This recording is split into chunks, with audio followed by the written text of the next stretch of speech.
Seat বন্টনের 8 দল 9 দলের সাথে আমি কনভেনার হিসেবে কাজ করেছি, ঠিক আছে। এখনো যে সবাই তো আসছে, নাহিদ আসছিল, আজকে আসিফ আসছিল, তারপরে ইসলামী আন্দোলনের ইউসুফ সাহেব আসছিল, নিজাম ইসলাম থেকে আসছিল, আহমেদ আব্দুল কাদের আসছিল। So I am handling all the issues. ইসলামী আন্দোলনের সাথে শুরু থেকেই আমরা খুব ভালোভাবে হ্যান্ডেল করতেছিলাম এবং পরিস্থিতি প্রায় অনেকটা ফিনিশিং পর্যায়ে গিয়েছিল। আমাদের সাথে সর্বশেষ যে আলোচনা হয়েছে, ওনারা বলেছিলেন একটু বেশি সংখ্যায় সিট তারা চেয়েছিলেন। আমরা বলছি না, এতটুকুতেই নিতে থাকতে পারবে না, সিট তো 300। আমরা দুটি নীতিমালার ভিত্তিতে আগেছি। এক হচ্ছে প্রত্যেকটি দলের president secretary will be selected for nomination, whatever the strength of the parties. Rainbow allrounder exterior paint, বাড়ির বাহিরের দেয়ালের সুরক্ষা নিয়ে থাকুন নিশ্চিন্ত, সাথে পাচ্ছেন 10 বছরের ওয়ারেন্টি।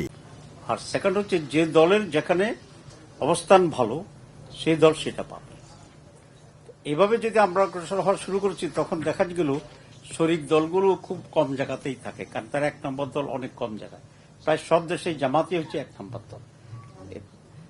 সেই জন্য আমরা এটাকে আবার জামাত একটু ব্যাক করে আসছি যে যুদ্ধ সম্ভব, ওনারা সেকেন্ড পার্টি হোক, থার্ড পার্টি হোক, জামাত সিরিয়াসলি তাদেরকে সহযোগিতা করলে তাতেও উঠে আসতে পারবে কিনা, এটাকে আমরা একটা প্রিন্সিপাল হিসাবে নিয়েছি। Not by their own strength, not that they are the first political party in that case. তো সেটাকে নিয়েই আমরা ধীরে ধীরে অগ্রসর হচ্ছিলাম। অগ্রসর হতে গিয়ে পরে তারা একটা সংখ্যা চাইছে, আমরা একটা অনেক বেশি মনে হয়েছে আমাদের কাছে। তারপরেও আমরা ম্যাক্সিমাম সিট আমরা ফিক্স আপ করেছি এবং সেক্ষেত্রে ওনারা কোন কোন আসন এই নাম্বারের ভিতরে এটা ফিক্স আপ হয়েছে। আমরা তো ধরে নিয়েছিলাম যে ইটস শর্ট, কিন্তু পরে তো দেখলাম যে ওনারা ভিন্ন কথা বলেছেন এবং বিহেভ করেছেন। আমরা সবকিছু পজিটিভলি দেখতে চাই। আমরা তো বিএনপির সাথেও বহুবার জোট করেছি। তো এই জন্য আমরা চেয়েছি যে এদেশে যেহেতু জুলাইয়ের পরে একটা পরিবর্তিত পরিস্থিতি, সে নিউ বাংলাদেশ আমরা বলছি, এখানে তো মানুষের চিন্তা চেতনা পরিবর্তন হওয়াটা অনেকেরই তো হয়েছে। ধরুন ঢাকা বিশ্ববিদ্যালয়ে ছাত্র শিবির তো ঢুকতেই পারত, ঠিক আছে। আমাদের ছেলেরা কিছু ভোট দিলে মেয়েরা তো ভোট দিত না। আমি তো elected general secretary Dhaka medical college. আমাকে দেখলাম যে মেয়েদের বুথে আমি খুব সামান্য ভোট পেয়েছি, আমি ছেলেদের ভোটে জিতছি। তো তখন মেয়েদের সাইকোলজি ছিল এরকম। তো এবার তো ঢাকা ইউনিভার্সিটিতে মেয়েরাই বেশি ভোট দিয়েছে। তাহলে মানুষের সাইকিকে একটা চেঞ্জ তো হয়েছে আপনার জুলাই।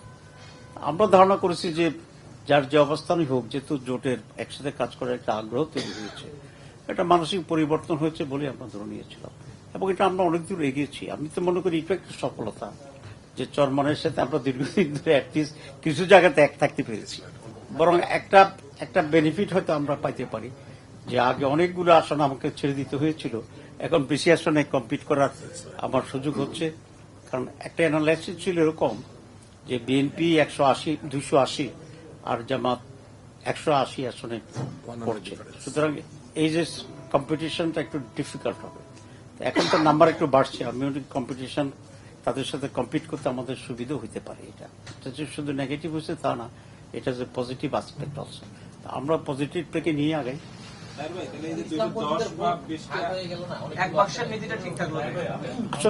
আসলে দেখেন, ইসলামপন্থী সব দলই তো আমাদের সাথে আছে, একটি দল ছাড়া। তো সুতরাং খুব বেশি ভাগ হবে আমরা মনে করছি না। আজকে বিভিন্ন দলকে আমরা এখানে দেখেছি, যে দলের জন্য যতটুকু আসন আমরা চূড়ান্ত করতে পেরেছি, তার বাইরের আসনগুলো যারা অ্যাপ্লাই করেছেন অধিকতর সংখ্যায়, সেগুলো যাতে উইথড্র করা হয় সেগুলো আমরা চিহ্নিত করছি এবং সেটা উইথড্র করার জন্য আমরা তাদেরকে অনুরোধ করছি। আমাদের একটা ধারণা ছিল যে আমরা সেন্ট্রালি উইথড্র করবো সব জায়গা থেকে, তাহলে পরিষ্কার হবে সব দল একসাথে উইথড্র করতেছে। কিন্তু আমরা এখন আরপিও দেখলাম যে রিটার্নিং অফিসারের কাছে সাবমিশন করতে হবে উইথড্র লেটার। তো সেখান থেকে আমরা এখানে নাম্বারগুলো ঠিক করছি এবং প্রত্যেকটা দলকে বলছি তারা তাদের যেখানে যেখানে ক্যান্ডিডেট আছে সেটার জন্য তারা বলে দেয় এবং সেটার জন্য উইথড্র হয়।